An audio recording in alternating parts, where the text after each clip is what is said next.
Willie D Live. What's up, family? Word on these political streets is Donald Trump, your president, is setting his Secretary of War up for failure. Yeah, fam. They say he's setting old Pete up for failure. Pete Hegseth was like a deer in headlights at Trump's press conference about a week and a half ago when Trump said it was Pete's idea to bomb on Iran. Yeah, man. Check it out, just in case you forgot. Very close to having a nuclear weapon. We can keep going and get that 50,000 up to 55 and 60 is no end. Or we can take a stop and make a little journey into the Middle East and eliminate a big problem. And Pete, I think you were the first one to speak up. And you said, let's do it, because you can't let them have a nuclear weapon. Did y'all see Pete's face? Did y'all see that? Let's run that beautiful beam footage again. Problem. And Pete, I think you were the first one to speak up. And you said, let's do it, because you can't let them have a nuclear weapon. So we are now having really good discussions. They started last night, a little bit, the night before that. Okay, let me tell you what's happening here, fam. This is what Trump does. This is what Trump does. Trump owns the decision, but shares the spotlight. Yeah, that's what he does. He owns the decision, he shares the spotlight. See, at the top level, Trump is the one who ordered the war and justified the war. The military buildup, the execution, all of that ultimately tracks back to Trump. But politically, he doesn't operate alone. He elevates strong personalities like Pete Hegseth to be up front and center for the public. And he serves as the face of the war. This creates a built-in buffer for Trump. Trump equals commander-in-chief.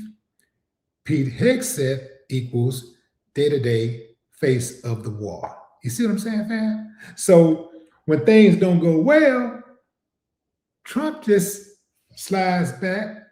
And well, when things go well, Trump takes the credit. But if it goes sideways, then Trump points the finger at somebody else. Yeah, Pete, remember you said, it was your idea, because we can't have people just, with nuclear weapons going around here and stuff like that. So Hegseth is carrying the aggressive message.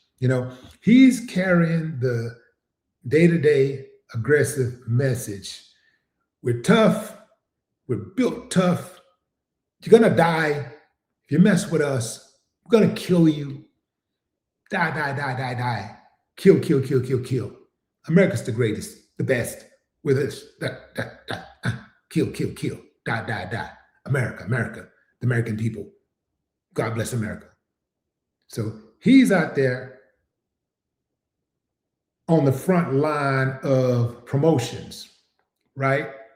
Promoting the war. Talking about the overwhelming force America has, framing the war in a decisive and necessary manner. See, that's what Pete does, right? Very similar to what Kristi Noem did when she was in office. Same thing that Markwayne Mullin is now doing as the head of the DHS. You get these strong personalities to talk tough, talk tough, strong, America, strong, don't mess with us, killer, kill, kill, kill, kill, kill, die, die, die, die, die. They're the enemy, everybody, pointing the finger at everybody, they're coming for us, they want us, they want to kill us, they hate America, they hate us, They're acting like the hate for America comes out of thin air. Look, fam, I'm an American. I live in America. I don't want this country to be attacked. My family is here. My friends are here. My loved ones are here. And I have extended family because of my status as a public figure.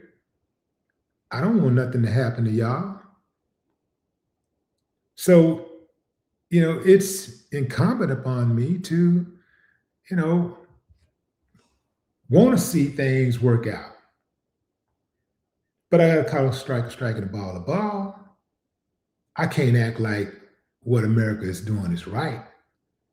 I can't just blindly support this type of aggression, this type of incompetence. I can't do that. They can't put me in that. I'm separate from that.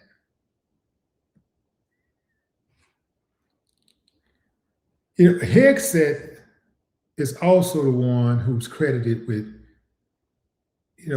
framing the war as controversial. This includes the ideology and language behind the war. It's like, this is why it matters.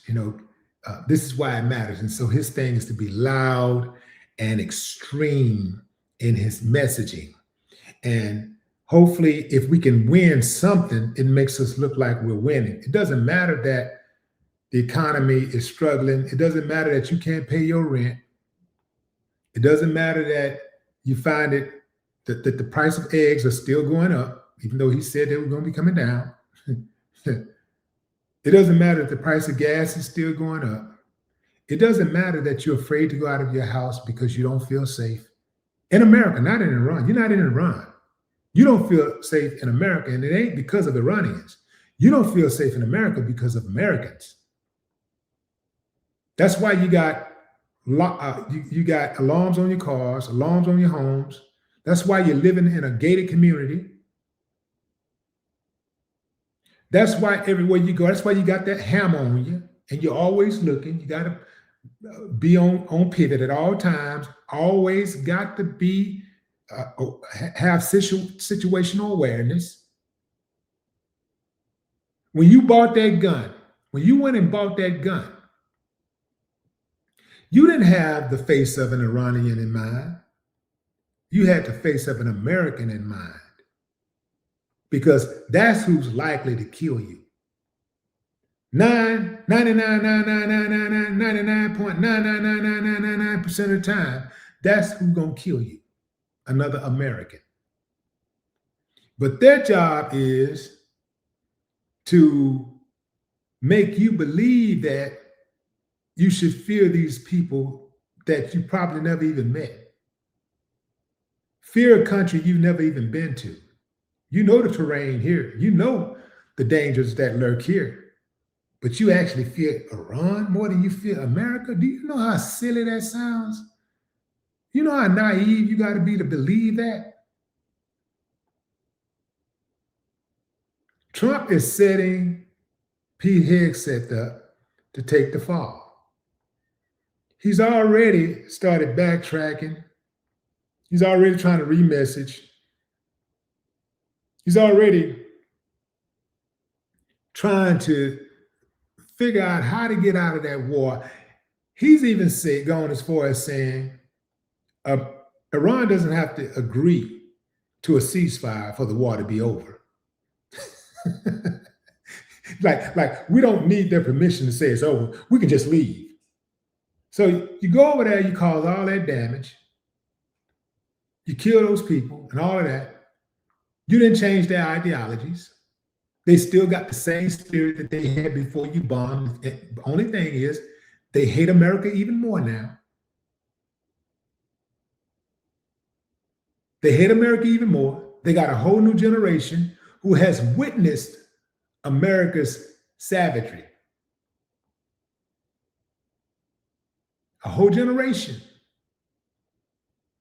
who's going to grow up hating America because of what Trump did. And he's looking for a way out. Trump is looking for the off-ramp right now. And the off-ramp is Pete Hegseth's head. Trump is going to throw Pete Hegseth under the bus just like he did Kristi Noem. And I'm going to tell you something, fam. I do not believe Kristi Noem was X'd for the reason that they say she was X'd. I'll explain that in another video, but I'm going to get into that really heavy. I have my theories. Yeah, I have my theories. Public backlash is rising, and there are real political pressures building. You got the rising gas prices due to a disruption of supply. You got nearly 60% of Americans reportedly opposing the war. You got criticism that the war contradicts America first. So what that mean? When the public opinion turns, presidents historically look to distance themselves from the fallout. That often means bad intel, poor execution, or misjudgment by advisors. The war didn't go as planned, even though every day they beat their heads in trying to convince us that it did. They've been trying to convince us from day one that the war has been going exactly as planned. Now, day one, it probably did. They probably thought they had done something. But day two brought an entire different reality. And ever since then, America has actually been on the ropes. They're telling us one thing, but we know something different is going on because we're getting reports from the other side now. And we're also seeing video from the other side. So they can't just tell us anything. We got the internet now, baby. Yeah, man, we got the internet. We got social media. And that's why they are trying to consolidate these social media companies. That's why they're trying to go in and run everything. They want to run it. They want to funnel everything through one system so that they can control the information. Don't let that happen, y'all. If that happens, it's going to be way worse than having ABC, NBC, CBS, Fox. Man. No more talk.